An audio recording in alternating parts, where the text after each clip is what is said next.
The morning air in Willow Grove was sharp, sliced open by the guttural roar of a white van screeching to a halt on Crestwood Lane. Ethan Carter, a 38-year-old driver for Bright Path Transport, gripped the wheel, his pulse hammering. He was late only by minutes, but enough to draw the wrath of Willow Grove's newly crowned Homeowners Association president, Maureen Langley. Her name was already a curse whispered among neighbors, and today, Ethan was about to learn why. Willow Grove was a gated enclave of flawless lawns and unspoken rules, where wealth hung heavy in the air. Ethan's van, marked with bold blue lettering, was an Animalia lifeline for Lucas, a 15-year-old with autism who lived at 1874 Crestwood Lane. For 9 months, Ethan had picked up Lucas every weekday at 7:30 a.m., Navi gating the boy's quiet world with care and humor. Lucas's family had secured a variance for the van, a rare exception to the HOA's ban on commercial vehicles. But Maureen, elected president just a week ago, was rewriting the playbook with a vengeance.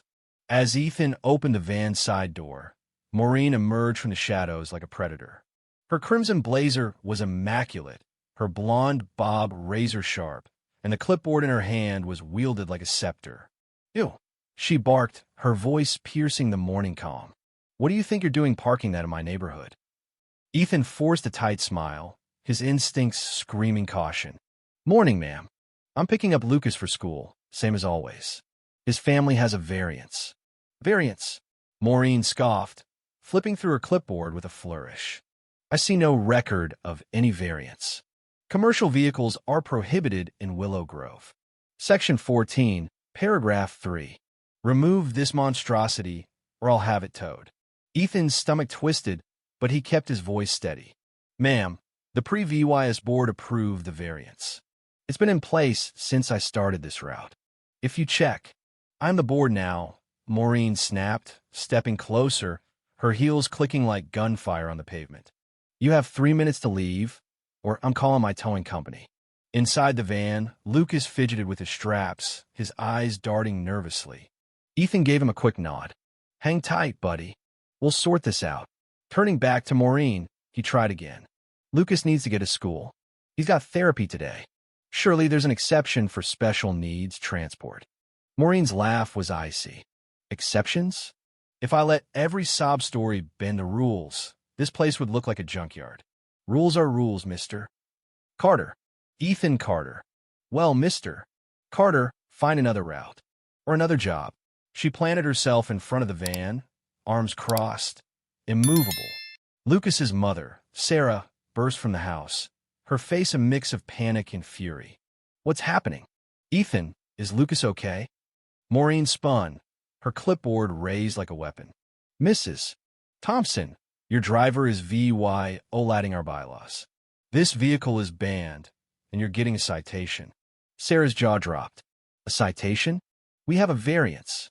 It was approved when we moved here. Lucas needs this transport." "I'm reviewing all prior approvals," Maureen said, her smile venomous. "Until I sign off, your variance is void. Take it up at the next board meeting in a month." Ethan glanced at his watch. Lucas was late for his speech therapy, and the boy's anxiety was spiking. Ethan's patience, usually ironclad, began to crack. "Mrs. Langley, I respect your rules, but Lucas's education isn't negotiable. I'll send you the paperwork today. Can we let him get to school?" Maureen's face flushed crimson. "Are you deaf? You have no authorization. My towing company's on speed dial. They'll be here in 5. A crowd of neighbors had gathered, drawn by the drama. Some whispered, others stared openly. Ethan noticed Mr. Peterson, a retired lawyer, watching with a frown. The air buzzed with tension, and Ethan knew he had to act. He pulled out his phone. "Mrs. Langley, I'm calling my supervisor to confirm our documentation. Can we resolve this calmly?" "Go ahead," Maureen sneered. "That van's going nowhere except the impound lot." Ethan stepped aside, dialing Carla, his boss. "Ethan, the variance is solid," she said. "I'm emailing it to this Langley woman now. If she keeps pushing, mention ADA compliance. That usually scares them." When Ethan returned, Maureen was lecturing Sarah about how unsightly vehicles like his could slash property values by thousands. Sarah's hands trembled, her voice breaking. This is absurd. Lucas needs his therapy. Then you should have hired a less OBVY Sarah VYC, Maureen shot back. Maybe you'd fit better in a community with lower standards. Ethan's professional calm shattered. Maureen's disregard for Lucas wasn't just petty, it was cruel. He took a deep breath, his voice low and deliberate. Mrs. Langley, obstructing special needs transportation VY OLAT's the Americans with Disabilities Act. It's a federal offense with serious penalties. Maureen's laugh was sharp. Don't try your legal nonsense on me. I've served on 3 HOA boards. I know the law. Do you? Ethan said, pulling out his phone. I've got a friend at the county's Office of Disability Rights. They take accessibility violations very seriously. A flicker of doubt crossed Maureen's face, but she doubled down. Call whoever you want. That van stays put. Ethan raised his voice, ensuring the neighbors heard. Mrs.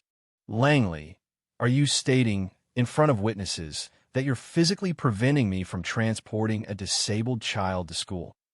Absolutely, Maureen declared, stepping closer to the van's bumper. No paperwork, no movement. Ethan nodded, his expression calm, but his eyes blazing. He dialed. Rachel, it's Ethan. I'm at Willow Grove. An HOA president is blocking my van and preventing a kid with autism from getting to school.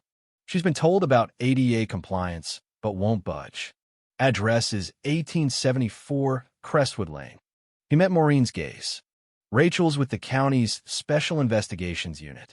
She's sending a team. Should be here in 5. Maureen's smirk wavered. The police will back me. I'm enforcing community rules.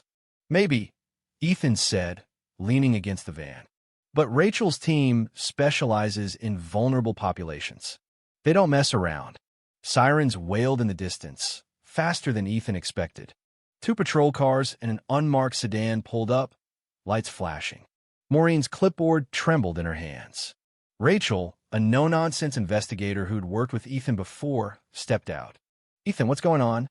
Ethan explained, with Sarah Pro VY-ing the variance paperwork. Rachel turned to Maureen. Ma'am, are you obstructing this transportation, Sarah VYC? Maureen clutched her clipboard. I'm enforcing our bylaws. This vehicle has no authorization. I'm holding the authorization.